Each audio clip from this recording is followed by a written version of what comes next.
If you've been on TikTok or Instagram the past handful of years, chances are you've seen the trend of everyone getting this microphone, the Shure SM7B. This mic is everywhere from podcasts to studios to Song of the Summer videos, and today we're going to be asking why everyone loves this mic, why it also gets a bunch of hate, and why I personally have it in the studio, and that reason might not be exactly what you expect.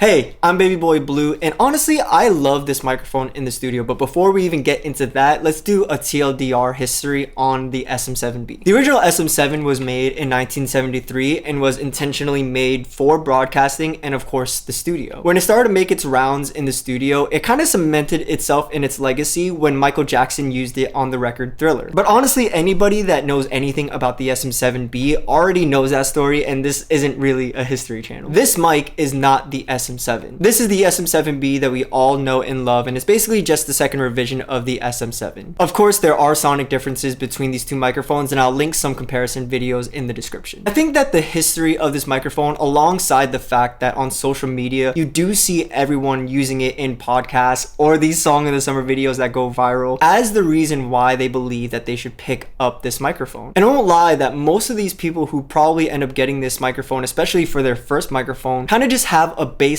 understanding of microphones and just choose whatever is popular at the time. Honestly, this is kind of the same reason why everyone started to get the AT2020 a few years back, and even back then, a lot more people getting like the Samsung microphones. But nevertheless, I still think that this is an amazing microphone. There's a reason why it's in almost every single pro studio in the world. But I feel like this microphone gets a lot of criticism online, especially from pros, mainly because this microphone really does not suit everybody. By all means, everyone should use what they have, but for example, in my studio I have a bunch of different microphones. I have the Warm 47, the Shure SM7B, and then I also have a bunch of different random condenser microphones, most of which are pretty low grade in comparison to the two. And 9 times out of 10 I find myself gravitating towards the Warm 47 over the SM7B. Of course, with it being a large diaphragm condenser, it captures a lot more detail, a lot more clarity, and honestly is overall a better microphone in my opinion. So why do I have the SM7B? Well, if you go back to some of these pieces of content of people using the SM7B in their songs, chances are you'll see them holding the microphone. And I've come to realize that people love holding microphones. I mean, let's think about this for a second. You go see somebody on stage, chances are they're holding a microphone and they're walking around on stage performing the song, even acting out the song. And there's something about the energy that singers have when they're moving around on stage and really using their body to sing the song. At times, it creates an energy that might be difficult to capture when they're just standing in front of a large, intimidating microphone. And out of all the microphones I've ever used in the studio, this microphone is best at capturing that performance if an artist needs to hold it and move around and act out the song. In fact, the day that I decided to get this microphone, I was recording one of my friends, Johannes, and he told me the story about how he was practicing for this vocal day by blasting the speakers in his room, grabbing a microphone, and singing the song as if he was on stage. And in my brain, as a producer, I know that if I really wanted to capture that performance, I can't just stick a microphone in front of him on a stand. I need to recreate that feeling that he has, and the only way that I could possibly do that is to have him hold a microphone and perform it. So if I have an artist that I know performs so well when they're moving around and having fun and holding a microphone, then I will choose this microphone even if they don't sound as great in comparison to my condenser microphones. Okay, one more reason why I think this microphone is great in the studio is that it's an amazing idea microphone. Whenever I start a new song with an artist, the first thing that we always end up doing is jamming to the song. And so what I'll do is I'll hand them the 7B and I'll go to whatever instrument that I can play for the song, and we just play it as if we're just jamming. There's no pressure of recording, but we're still laying down something. It creates this feeling of ease when they're just holding the microphone and they're not in this like hardcore recording mode. And for most ideas, it's easy to just pick up this microphone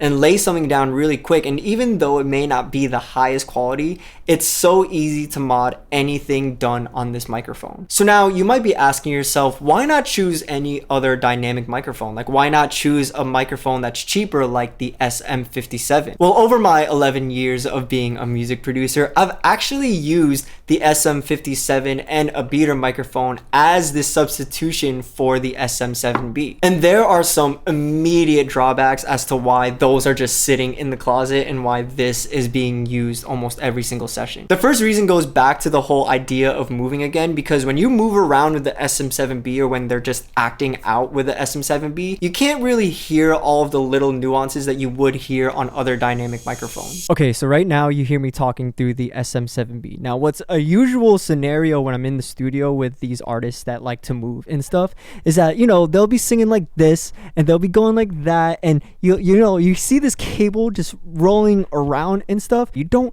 really hear it. Now, if we switch over and kind of do the same thing with the SM57, now you're hearing the SM57. And while the sound quality might be a little same, but you hear all the like all that weird stuff. Now, if we even go with the same scenario of how singers be moving, then you start to hear you hear all that wind.